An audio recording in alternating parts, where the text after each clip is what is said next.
No ar, Minuto da Unicidade, com o pastor Tony de Souza.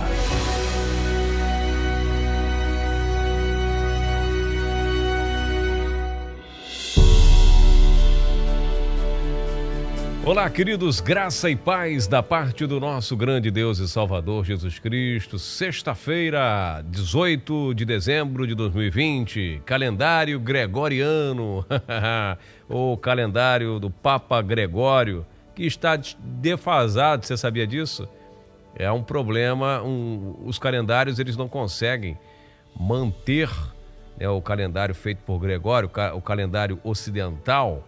É por isso que os judeus vão, né, contando normal, tá aí, nem aí. Para que mudar a data, né? Pois é, para que essa loucura? Mas em parte é obra de Deus, para que o homem possa falar assim, bom, estamos no ano 2020 depois de Cristo. Então seja ele ateu, seja ele incrédulo, seja ele o que for, ele tem que olhar para o calendário dele e falar, estamos em 2020. Isso significa que Cristo dividiu a história da humanidade no meio, antes e depois dele. Você pode estar numa aula de filosofia, você pode estar no meio dos doutores, que quando precisar buscar uma data, uma referência de data, se situar no tempo, vamos ter que chegar em quem? Em Cristo, glória a Deus. Ele fez isso, permitiu que isso fosse feito, ele rachou a história da humanidade. Tem que falar antes dele, século IV antes de Cristo, século VI depois de Cristo, enfim. Você vai falar de data, não importa se você é ateu, se você crê, se você não crê, se você é trinitariano, se você é dualista, se você é unicista, não importa. Todo mundo tem que falar de Cristo. Isso é muito maravilhoso. A humanidade não pode se recusar naquele grande dia de não ter ouvido falar de Cristo, nem que seja para estudar. Bendito seja o nome de Deus.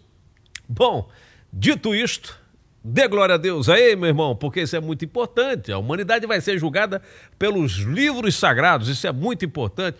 A igreja vai estar do lado do Senhor Jesus Cristo, julgando as nações, julgando todos os povos, línguas e nações. Por isso, meu querido pastor que me ouve, é importante nós, mais do que qualquer outra coisa, pregarmos a palavra de Deus dentro e fora das nossas igrejas, das nossas congregações. Isso é muito importante. E combater todo tipo de engano, todo ele. Porque um engano vai entrelaçado no outro, na medida em que nós vamos crescendo na graça e no conhecimento de Deus, de Cristo, nós vamos nos desprendendo de todas essas amarras, né? Essas entranhas que colocam pra gente, essas ciladas. Eu gosto de estudar, eu gosto de ler, eu gosto acima de tudo do meu Deus que morreu por mim na cruz do Calvário e me comprou com seu sangue derramado e ressuscitou, claro, ao terceiro dia. Eu falava essa semana, né, falando essa semana da mentira do Natal, que é um engano, esse Natal aí, esse Natal comercial, esse Natal satânico, pagão, que as pessoas comemoram. Só que o mundo comemorar o Natal, né, a gente sabe que o mundo jaz no maligno. O pior, eu vou botar aqui no YouTube uma cantata de Natal dentro da igreja. Uma árvore de Natal linda dentro da igreja. Lá a imagem representando Maria e o menino Jesus e José ali dentro daquele cestinho, um bonequinho para dizer que aquele ali é o Cristo, o nascimento. Né? Como é que ficamos nessa situação toda aí quando a igreja ela passa, a Bíblia diz, não se acomodeis, né, com o mundo, não se conformeis com os ditos desse mundo, com os ditames, com o ritmo desse mundo, mas a igreja vai fazendo ao contrário.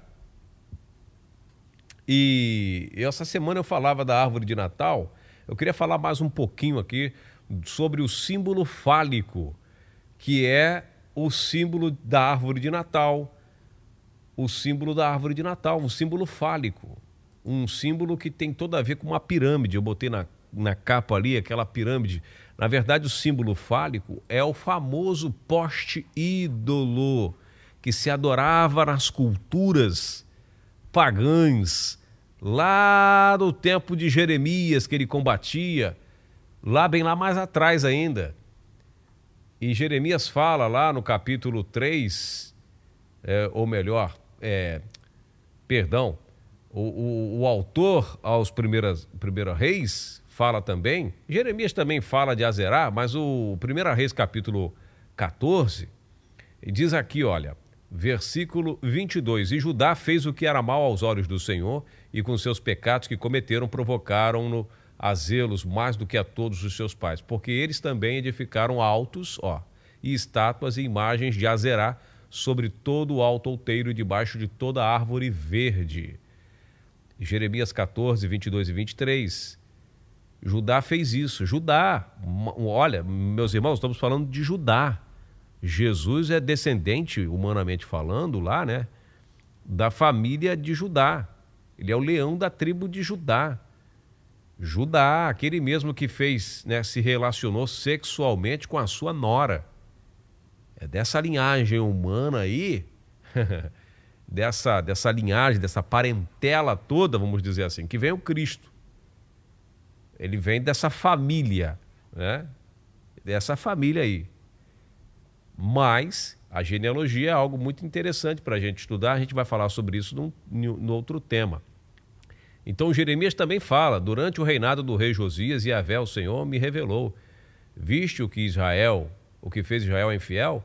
Ela se dirigiu a toda a colina e monte elevado e sobre toda árvore frondosa se prostituiu. Essa árvore frondosa, isso foi lá atrás com a deusa da fertilidade, Azerá, que era representada por uma árvore que era colocada nos pátios do templo. O que se tem referências desde o século, olha o que eu estava falando aqui, século VIII, século VIII antes de Cristo, na cidade de Mari, onde o termo árvore também era usado para designar Azerá, uma deusa muito conhecida, né? Muito conhecida, uma deusa das religiões pagãs.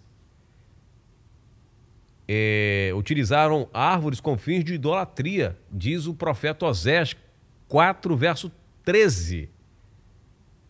Então a árvore, desde os tempos remotos, aí pastores ficam me julgando, mandando mensagem para mim no privado. Poxa, meus irmãos, estuda essa questão aí.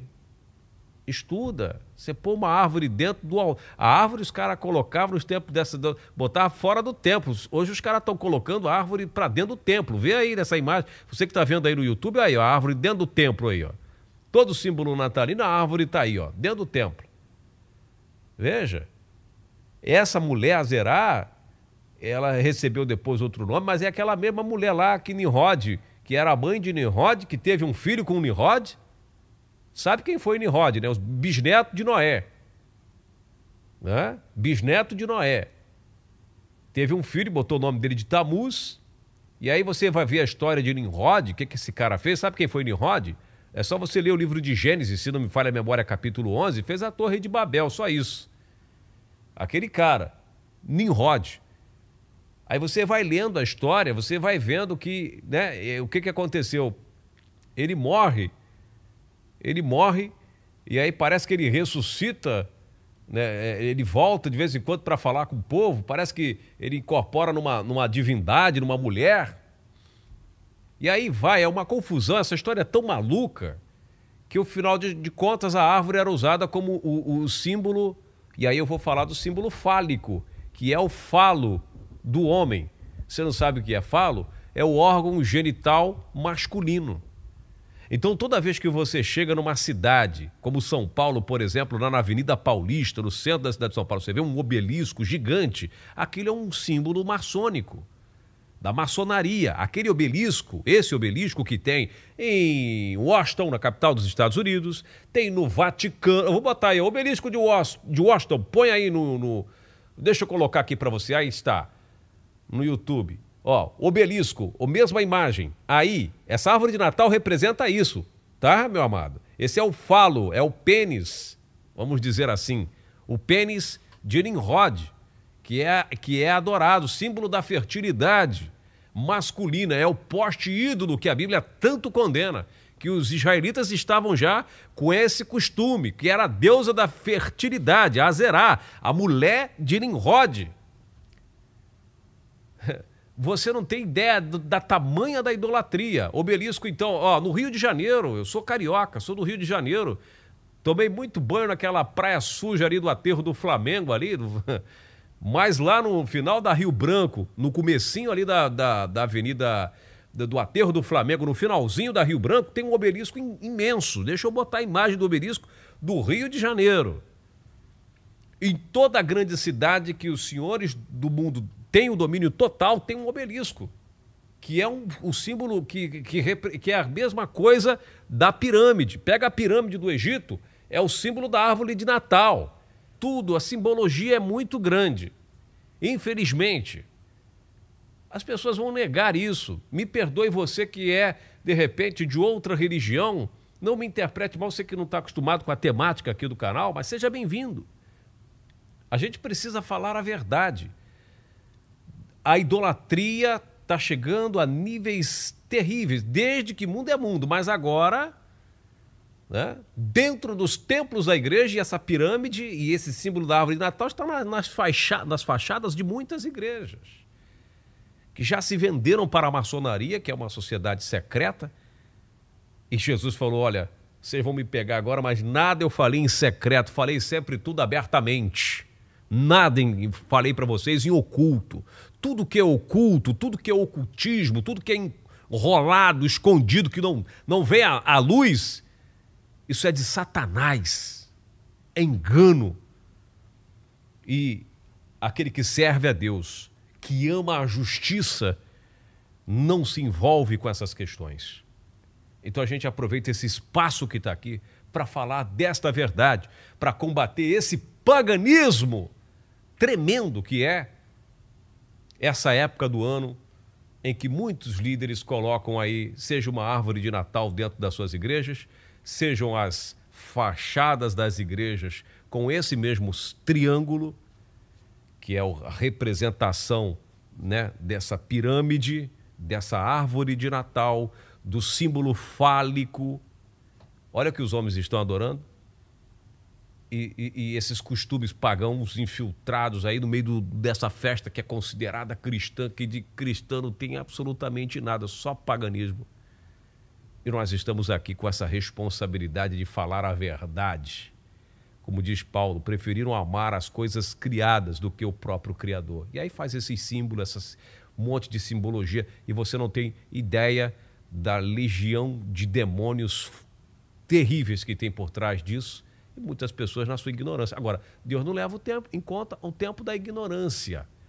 O problema é o que você vai fazer quando você o Minuto da Unicidade ele é pequeno, não dá para trazer uma palestra aqui longa. Eu vou falar disso no meu outro canal, lá no Bibliologia.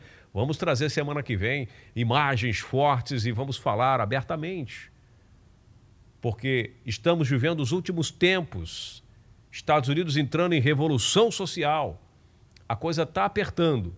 E é necessário que nós estejamos unidos na verdade. Como disse o Senhor Jesus, fortifica-os na verdade. Né? Ele orou pelos discípulos e que Deus tenha misericórdia de nós. Vale a pena você ser fiel a Deus.